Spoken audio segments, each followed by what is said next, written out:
We need to go back for a second. First thing I want to do is I want to apologize to my defense team for what I'm going to say, because they're not going to like this. And I swore to Lieutenant Blackwell in the hospital that I would tell the truth about what happened when I had the opportunity to, and I just promised the family and all the officers involved that I would tell the truth when you go back to where I became open to the possibility that I was going to have to shoot Deputy Moyers because I was not going to go to jail. And my first option was to run. It didn't make sense to run. Noel brought that to my attention, so I didn't do that. My next option was to try to talk my way out of the situation. I knew that there wasn't much of a likelihood of that. And then as I was trying to talk my way out of it, I started to hear a train coming in. As I said, the illogical seems logical when you're on meth. That's not an excuse. I want you to understand anything I'm saying about the drugs is not an excuse. I was the one that made the decision to use them.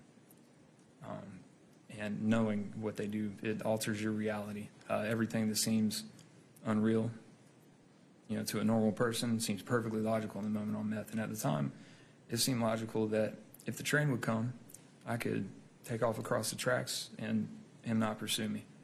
Once I started to hear it coming before the arms came down.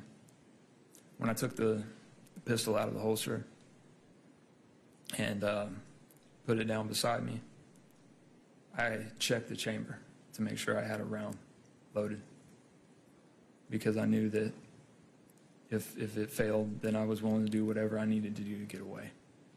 And that included shooting the deputy.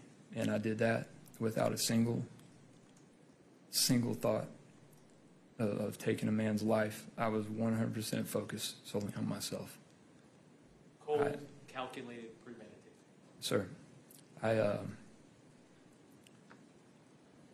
put the gun down. I tried to talk my way out of it, and still had my seatbelt on at the time. My plan was still to try to run away.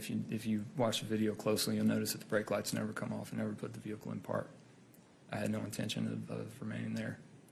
I was just waiting for the opportunity that I could leave and not be followed. And you made sure you weren't followed when you put a .40 caliber in his face. Getting there.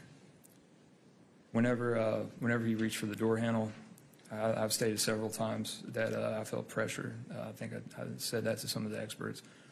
And I did, because it seemed like my options were closing to me. All my options of getting away without violence were closing to me. But when he grabbed the door handle and the crossing arms came down, I realized that I wasn't going to be able to get away from him unless I stopped him. So when he asked me to step out, I turned my body, reached for the seatbelt, I took the gun out and I shot him. And then as he fell, I fired 2 more rounds to make sure that he wouldn't be able to come after me. And then I took off and I just left him there in the street,